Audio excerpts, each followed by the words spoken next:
in the first segment, as always, Chuck Gentry, head coach of the Blue Devils, and you're coming off an open week. You had practice. What was it like getting those cats back into a practice mode after, I guess, not seeing them all week? Well, we we let them go. Had a team meeting Thursday night when we got back from Mount Judah, and let them go, let them off, and depending on who you talk to, good thing, bad thing. It's just the way we do things, and good for them to get a little time away and come back Monday. We had a little team meeting, turned it over to Coach Fry, and they're back in the weight room running and had a little longer practice than normal because we've been off a little bit, but kind of like riding a bicycle. Once you get back going, it was had to knock a little rust off, and maybe Friday night there'll be a little rust, maybe a play or two, but we feel like it's a good thing to let them off and let them be kids and breathe a little bit, get a little time away from us. A little time. Some of them went to the beach. Some of them took in LSU, Tennessee, Alabama, Tennessee, and made a whirlwind of it. And it was talking to them, I think they enjoyed it and ready to come back and play a little football and finish it out. That has become a bit of a trend. I mean, you're not out there by yourself doing that. There are other programs that do that. Right. There are other programs that do it. And we make the decision at the beginning of the year, record aside, how we're playing aside, injuries aside, everything aside. This is on the calendar. This is fall break. We get lucky enough to be open on fall break. So here we go. This is the way we're going to do it. If we had a game, it wouldn't be that way. But, colleges and pros let their kids off and men, whatever. And we felt like that it's good to step away. And, in today's society, mental health is talked about a lot, and it's good to get a break from the stress and the daily grind for players and coaches alike. Well, if you're, it's not a stressful job, but you're doing your job, and the guys that work for you certainly are, and it's a pull with that football program with the work you try to get done every day, getting ready to ramp that thing up to Friday night game night. Well, 6-7 days a week, then being an educator, being a husband, father, all that stuff, and then coming out on Friday night and putting your product out there for however many people to show up and critique and look at. It's stressful, something we all choose to do and love, but it is. If you see me during the week, it's stressful some days. Sometimes you even forget to eat. Yes, sir. A lot of days. Gallatin's the opposition, and you're coming off the win against Mount Juliet, which is big for community, that sort of thing. But guys of my age, Gallatin was always the big one. Gallatin, Lebanon was open warfare, and you go to what we call the Wave Yard. It's Calvin Short Field now, over in the middle of town. What an atmosphere! That stadium's old and beat up, but the Gallatin folks fill that place up to see the Green Wave play. They'll actually sit on our side a little bit too. Oh yeah. But when I don't know, I guess year two of our tenure, sat down with athletic director Zach Martin, and when we got hired, they didn't tell me much except let's be competitive and let's act right and go from there.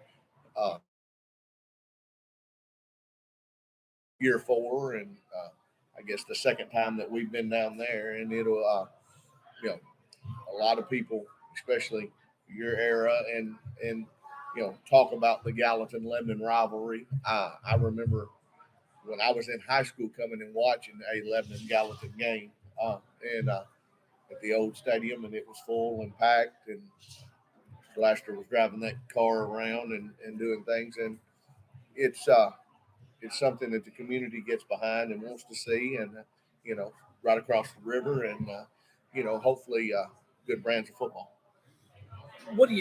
Gallatin is, I want to say they're sitting 4-4 right now.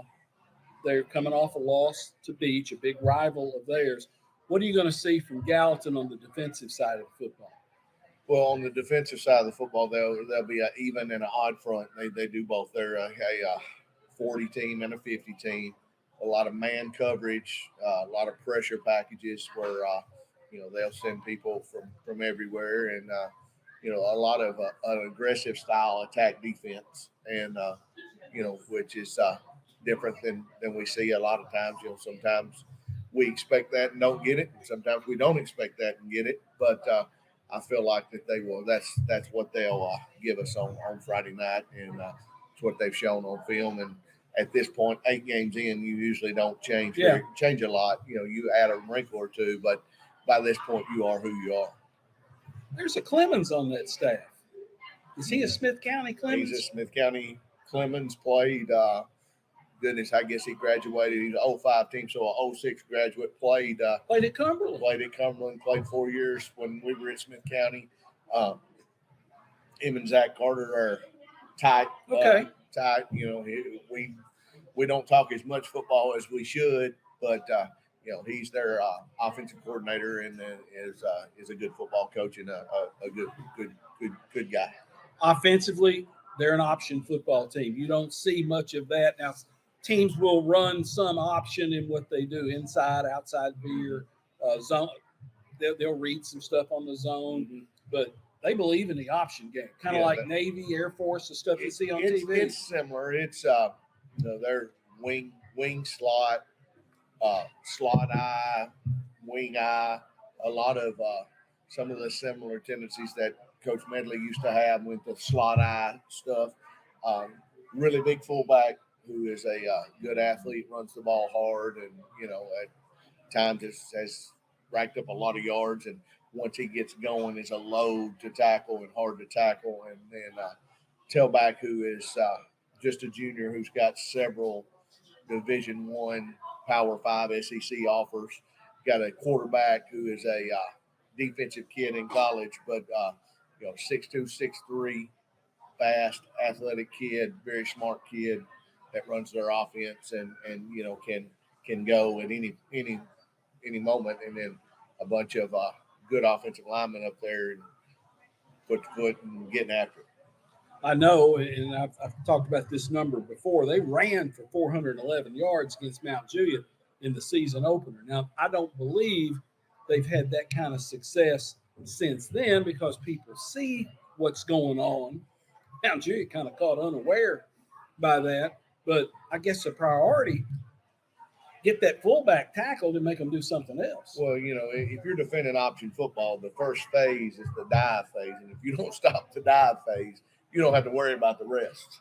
And, that's, it's assignment football and something that we haven't had to do this year. And, you've got to, depending on the defense and what's called, you have to play a gap responsibility assignment football. And if the fullback presents itself, you have to take it. If the quarterback presents itself, you have to take it. And if they get the ball on the edge and get it pitched, then you got to rally to the football. And it's, like I say, it's a discipline thing. And then it causes you to make one-on-one tackles. And, you may be in the right spot, but can you make the tackle?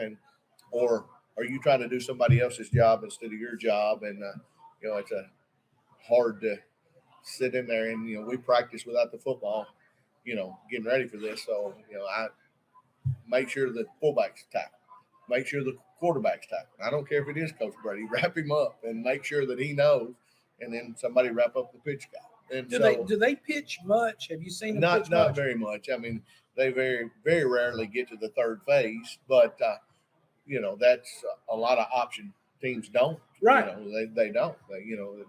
They're looking for 3 or 4 yards. Let me get 3 or 4, or let me just keep hammering, then we're going to break the big one. Or do that, and we may catch somebody falling asleep and that, or we're going to do this, and we're going to hand it to the tailback who's a Division I athlete, and y'all go tackle him for a while. Kicking game, how does Gallatin look? Very good. They've got a kicker that can kick it in the end zone, but he gets a lot of height. They don't kick it all the time in the end zone. He gets a lot of height on his kick, directional, and can put it where he wants it. And then, a good snapper and good punter also. So, pretty good kicking game wise. again, it sounds like it's going to boil down to how the Blue Devils play on Friday night. Well, I told our kids that me and you talk about it all the time. It's us. It's all about us, and we that's what we worked on this week. Let's be us, and let's do the things that we talk about of playing assignment football, tackling, don't leave points on the board on special teams, do our job, win the kicking game. Let's don't have any pre-snap or post-snap penalties.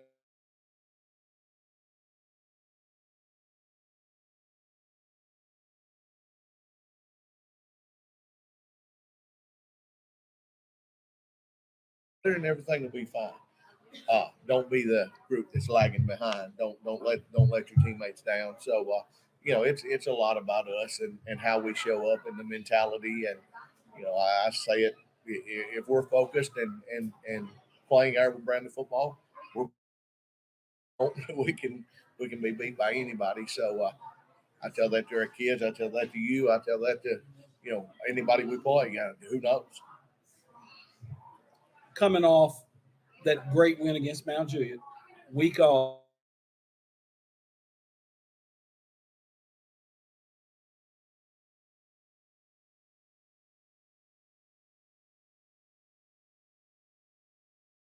Waved a wand, I would not wanted to have taken the week off after Mount Juliet because felt like after our two losses, we've been gaining a little momentum, playing better, playing more as a team, playing like we feel like we should.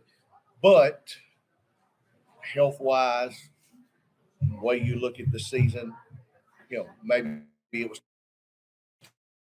we just say we hit the pause button, now snap and clear and let's go. And some kids come back out there Monday at 3:15 and we're ready to go. And some, Monday afternoon was like, oh goodness, how it's been a minute, coach. It's been a minute. And, we fussed at them and because told them don't go home and lay down for 10 days and do nothing. You're a kid, be a kid. Because it was an extra day because of that Friday. And and so it's to each his own. But I feel like it was pretty good. By about 3:25, 3:30 on Monday, they realized that hey, we're back at practice, and these guys have had a break and are rejuvenated. And by the time we had got through special teams and started offense, myself and Coach Williams had already let them know that we were practicing. So we got through that, and then when we started defense with some tackling and Coach Fry and them got them going. So it's just it's kids. They're going to do basically what you make them do, or get away with what you let them get away with for the most part. Team meals this week. Thursday, the men's ministry of Emmanuel Baptist Church will be feeding. On Friday, Amazing Grace Bible class from First United Methodist Church. Now, ninth grade, are they done? They are done. Okay. They are done. They're already in the weight room with Coach Fry every morning and had study hall today. So depending on what's going on, they are done. So it's just varsity meals Thursday and Friday. I know our guys always appreciate that, and it's good because they were away from us for a little while and kind of drawing the circle a little tighter around mealtime. Yes, they were, and the food pantry was raided on Thursday before we left, and they were coming in Monday, peeking in to see, hey, have we got any milk yet? Have we got any of this? I said, no, it's coming, and matter of fact, we were replenishing some when we got ready to leave tonight, and I had kids coming in. I said, it's in the back of my truck. Go get it. So, but they do enjoy the meals, and it's kind of become a thing. I won't say who's feeding us, but when we have a certain meal, we're undefeated. So I told Brother Darren we might need to eat that every time until the streak's broken. Thanks to Family Medical Associates and Pediatrics for providing and sponsoring Shop Springs Creamery to be the official chocolate milk of Lebanon High football. And there's a big cooler in that coach's office that's full of those pints of chocolate. Pints, I guess? Yes. They're big containers of chocolate milk, and they hit that hard, and that's protein. and they're pounding that stuff. I can tell you, they are hitting it pretty hard. I haven't talked to Zach Martin about this. Tickets, I wonder if Gallatin's taking cash or is it going to be on GoFan? I have not heard. I have not heard either. Matter of fact, you just reminded me I need to do the pass list for the coaches' wives. But I will put it out there. I'll try to get that. Coach Martin has been dealing with volleyball a little bit, and we haven't really discussed it other than he came in yesterday after they got back, and me and Coach Fry were having a meeting, and he said, I don't need to be involved in this. If y'all need me, call me. We were talking a little option football and defending the option and veer and inside veer, outside veer, midline, speed option, all that stuff. And so he said, I'm going to leave that to y'all. There's 6 more than I like to count up there. For 5, I might get happy, but 11, I'm going to get out of here.